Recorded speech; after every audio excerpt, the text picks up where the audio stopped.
The silver lining I find in this moment is that there are a lot of people who spent every fucking waking moment being monstrous pieces of shit for the past 2 years. From the likes of people in prominent positions of power who had all of the power to do something about this and they refused to do so, down to fucking YouTubers. Okay? Down to YouTubers who spent the last 2 years cementing their legacy as rapacious dick riders of Israel by trying to deplatform all of its prominent critics. Of course, they still, on the one hand, are seemingly proud of their accomplishments in that time period, while simultaneously trying to rewrite the narrative as though they did not actively try to call every somewhat brown or Muslim sounding critic of Israel a terrorist, an Islamist fundamentalist terrorist of the highest order that deserves not only scrutiny, but also potential prosecution. Definitely deplatforming, so much so that the entire platform that hosts any sort of dissent against Israel and Israel's genocide must also suffer material harm. Wonder who I'm talking about. Wonder who I could be referencing. A person who, now that fucking now that TikTok is back in the hands of someone who is sympathetic to the Zionist cause, might be trying to rewrite history. There are things that people like this could do, like, I don't know, drop the frivolous litigation pursuit.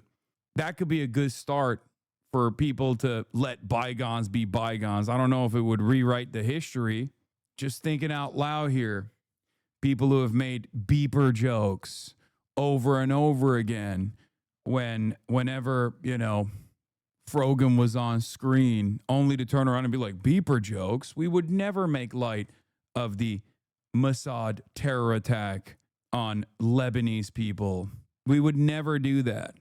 We would never, ever do that. Oh, that's right. You did do that.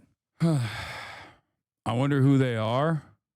To defend myself What against is this? wild accusations. Wait, but what? I also came back because I want to apologize for things that I genuinely got wrong.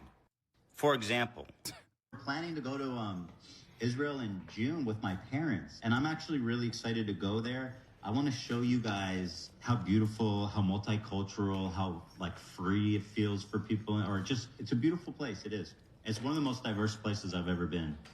looking back, I definitely feel ashamed for the way I spoke about Israel with such levity at the time that a genocide was happening. I completely understand why people... That's cool. That's a good first step, I think. That's a good first step. It's just, if only that was the only reason why people were like, hey, man, I think you might be defending Israel a little too hard, you know, calling its prominent critics of Muslim background terrorists and its prominent critics of Jewish background token Jews, but Hamas supporters all the same, you know. Like, because remember, it's not just fucking people like myself that he just like actively went after. He went after Jews, anti-Zionist Jews as well, with a similar level of intensity, demanding that Matt Lieb get fucking fired from Good Mythical Morning, consistently calling him a token Jew, defending the Gaza Holocaust Fund, the GHF, also known as the Gaza Humanitarian Foundation, to try to get a fucking own on his opposition, to try to get an own on me, having a Atlantic Council Palestinian who is a firm and committed defender of Israel with a Palestinian association to go on the broadcast to talk about how all of the prominent critics of Israel are actually also dangerous Hamas supporters who don't simply understand the situation at all.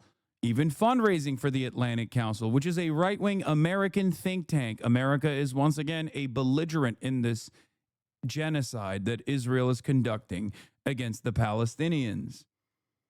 There's so much more that Ethan Klein has done, but I'll take it. I'll take this first apology.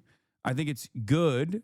It more so just represents the tide shift that is finally even hitting him in the face. You know what I mean? For the longest fucking time, he just refused to recognize what was going on, and the walls kept closing in. Yes, as Omar al-Akkad said, one day we will all have been against this. One day. And it's getting there right now. This bullshit he was just posting the token Palestine that Israel uses the other day saying you were responsible for attacks against them. Dude, that doesn't even open up. Like, that's not even the tip of the fucking iceberg. Whether it be the relentless defending of Gaza Humanitarian Fund, Foundation's talking points over and over again, even at the time when the international advocacy organizations and human rights organizations were saying this is an aid trap, this is perfidy, this is a war crime. It is literally directly mentioned in the UN report that the Gaza Humanitarian Foundation unironically played a role in the famine that was taking place as a part of Israel's genocidal project, as a part of Israel's genocidal ambition. He kept fucking posting their talking points over and over again. He kept posting their press releases over and over again. I couldn't believe it. I could not fucking believe it. He kept posting Hen Mazik from the Tel Aviv Institute. Hen Mazik, you might recall, wrote that article for the Hollywood Reporter against Hannah Einbinder after she came out and said, "Free Palestine, fuck Israel," on her Emmy Awards recognition. All of that is out there for people to watch. There's part of the reason why I didn't, take too much offense over the context nuke that Ethan Klein put together at the time that he thought was going to be the end of my fucking career.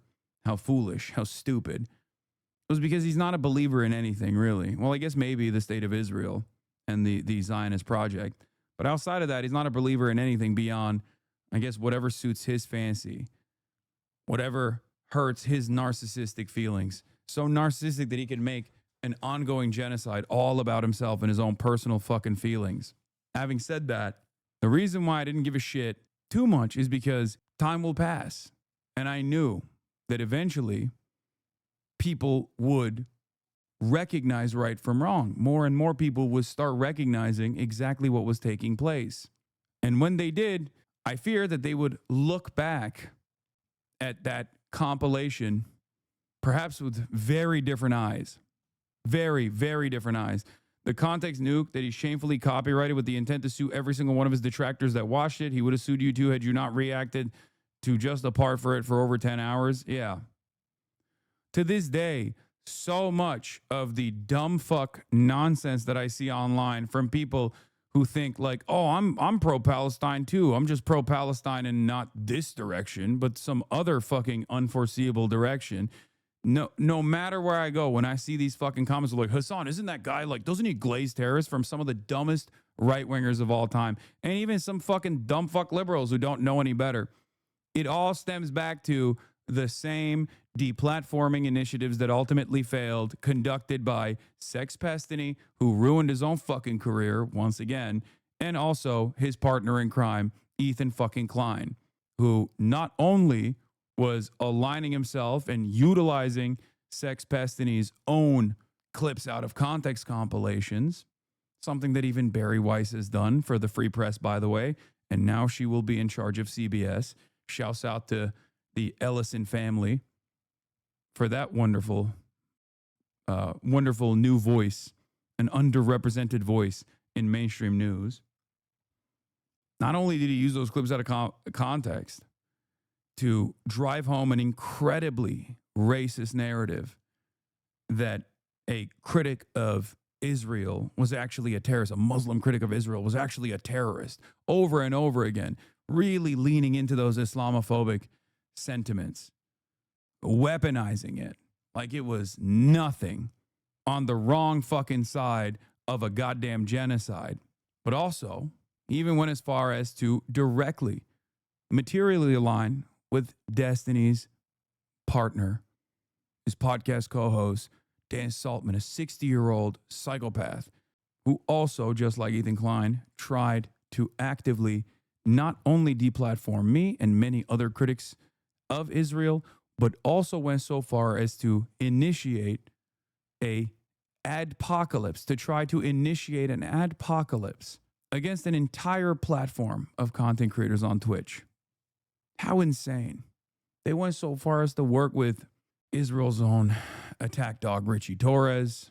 Dan Stalkman even went and talked to numerous Republicans in his advocacy to try to pull me in front of Congress. He celebrated it. And now those very same fascists that he aligned himself with in an effort to try and get me deplatformed are working to get his best friend and podcast co-host, Sex Pestany, also deplatformed. How do you deal with that? So yeah, it's a good start to apologize for saying that you were going to go to the multifaceted, multicultural Israel amidst the genocide and refuse to understand what my criticisms were on that front. I know for many out-of-touch fans of Ethan Klein who don't care about anything but whatever Ethan Klein says and does, this hopefully will give them a little bit of comfort to be able to defend him in broad daylight. This will give them enough to say, look, see, he apologizes. He takes accountability for his actions. His opponents, on the other hand, they never do. Well, sometimes there's no reason to apologize if you've done nothing fucking wrong. But I welcome them to the pro-Palestinian cause after spending all of the past 2 years working to deplatform critics of Israel. Fantastic. People could watch this clip and judge me harshly for it. I want to apologize to anyone in the Palestinian diaspora or anybody that's been affected by this war that felt that I was trivial. Watch you for the news for so long, you successfully gaslit me into thinking this guy either matters at all. I mean, he's utterly irrelevant in the grand scheme of things, but the harm that he committed to critics of Israel is serious. I mean, he got numerous people deplatformed, numerous people banned for 30 fucking days over a Sabra hummus joke, dude.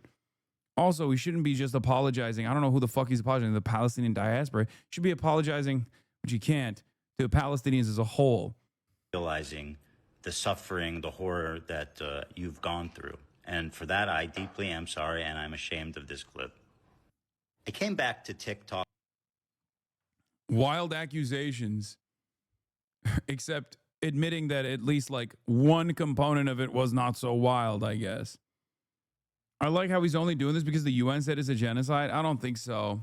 I think a lot of people are recognizing that there's just no defense of Israel. There's just no defense of Israel whatsoever.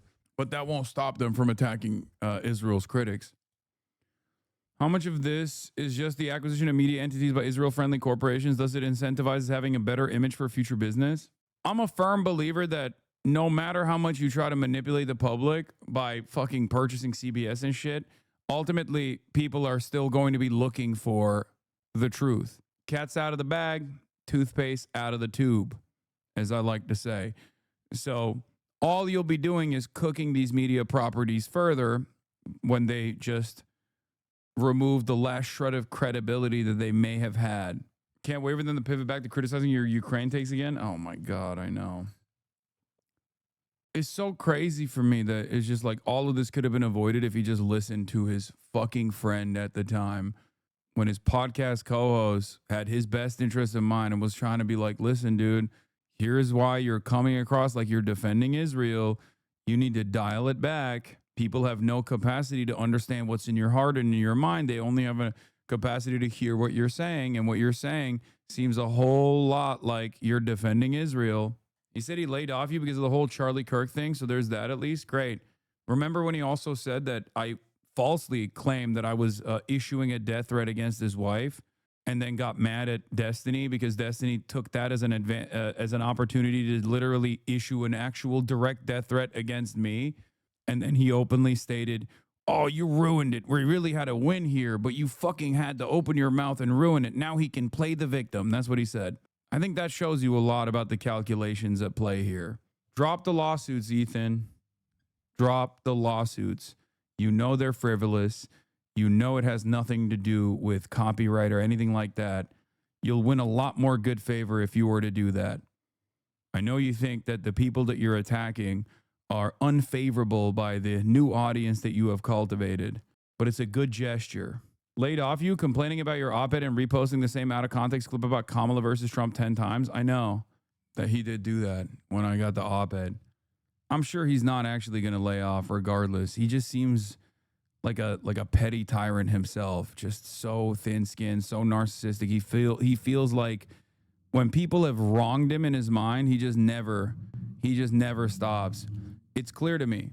The reason why I say that is because he didn't stop even when his own fans were like, dude, just shut the fuck up about this. Like, okay, we got it. We hate Hasan. He sucks, you know? And he was like, nope, not going to stop.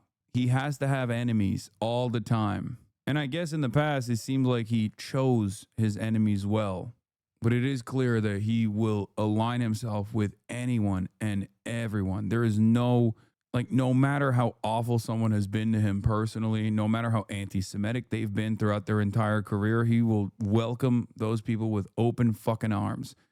No real moral consistency here whatsoever. So much harm has been caused in this process, but, you know, again, I only care about this as far as it is taking up space from much more important things that we could be talking about. Just add it onto the fucking pile, you know? So frustrating.